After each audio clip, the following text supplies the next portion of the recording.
అంతర్జాతీయ దివ్యాంగుల దినోత్సవాన్ని పురస్కరించుకుని మంగళవారం సూర్యాపేట జిల్లా ఐడిఓసి సమావేశ మందిరం నందు ఏర్పాటు చేసిన కార్యక్రమంలో సూర్యాపేట జిల్లా కలెక్టర్ తేజస్ నందాలాల్ పవర్ అదనపు కలెక్టర్ రాంబాబుతో కలిసి పాల్గొన్నారు. ఈ సందర్భంగా కలెక్టర్ మాట్లాడుతూ దివ్యాంగులకు శుభాకాంక్షలు తెలుపుతూ దివ్యాంగులు అన్ని రంగాల్లో ముందుండి తమ కాళ్ల మీద తాము జీవించే విధంగా నిర్దిష్ట ప్రణాళికలు రూపొందించుకోవాలని, అందుకు అనుగుణంగా ముందుకు సాగాలని, ప్రభుత్వం ఉద్యోగ భర్తీ ప్రక్రియలో భాగంగా చదువుకున్న దివ్యాంగులు గ్రూప్ పరీక్షలకు ప్రిపేర్ అయ్యే ఉద్యోగాలు సాధించాలని కలెక్టర్ కోరారు.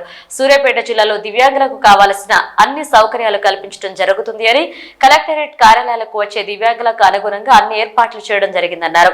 దివ్యాంగులకు కలెక్టరేట్ లో అన్ని బ్లాక్లలో మూత్రశాలలు, మరుగుదొడ్లు త్వరలో నిర్మించడం జరుగుతుందని, గ్రీవెన్స్ డేకి వచ్చే దివ్యాంగులకు సహాయకుల ద్వారా వీల్ చైర్లు సమావేశ మందిరానికి తీసుకుని రావడం జరుగుతుందన్నారు.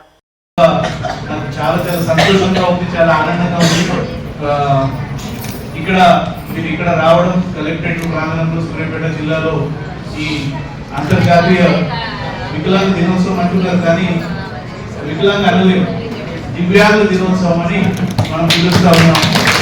ఎందుకంటే special powers, special intelligence, special needs ఉన్న వాళ్ళు మనం అందరూ ఒకే రకంగా ఉండదు. చేస్తూ ఉన్న వేళ్ళు కూడా ఒక రకంగా ఉన్నట్టే మనుషులు అందరూ ఒకే రకంగా ఎట్లా ఉంటారు. సరే, ఏదో ఒక సిచ్యువేషన్ వల్ల మనకి కొంత తక్కువ కొంత ఎక్కువ ఉంటుంది, కానీ అంతకుముందు జేసీ గారు చెప్పినట్టు ఒకవేళ కనిపించకపోతే వేరే శక్తులు ఎక్కువ ఉంటాయి, అంటే వారికి వేరే సెన్సెస్ చాలా పవర్ఫుల్ ఉంటాయని చెప్తా ఉన్నారు.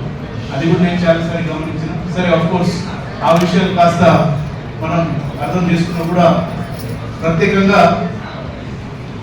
ఈరోజు మీరు ఇక్కడ అందరూ రావడం, ఈ దినోత్సవం దానికి సంబంధించి నేను వచ్చే ముందు కూడా చాలా విషయాలు మాట్లాడిందని నాకు చెప్పడం జరిగింది. కొన్ని కారణాల వల్ల వేరే ఇంపార్టెంట్ మీటింగ్స్ ఉన్న వల్ల ప్రత్యేకంగా అందరూ చెప్పే మాట వినలేదు, కానీ నా తరఫున జేసీ గారు కానీ డిడబ్ల్యూ గారికి ఇద్దరు ఇక్కడ ఉన్నారు, వాళ్ళు అన్ని విషయాలు నోట్ చేసుకున్నా నాకు తెలుసు. డిడబ్ల్యూ గారికి ప్రత్యేకంగా కోరేది ఏంటంటే, వారు పెట్టిన ప్రతి రిక్వెస్ట్ మీరు ఫైల్ మీద పెట్టి నా దగ్గర తీసుకురావాలి. దాని నుంచి విడుదల వారీగా, దశ వారీగా త్వరగా పరిష్కారం అయితే, ఇమీడియట్ గా పరిష్కారం అయితే ఏమి, తర్వాత స్టెప్ వారీగా వేరే వేరే స్థాయిలో ఏదైనా అప్రూవల్ తీసుకోవాల్సిన అవసరం ఉన్నా, మిగతా విషయాలు ఉన్నా మనం స్టెప్ వారీగా ముందు పోతున్నాం. ముందుగా చాలా మంది డైరెక్ట్ బండి తీసుకొని మీటింగ్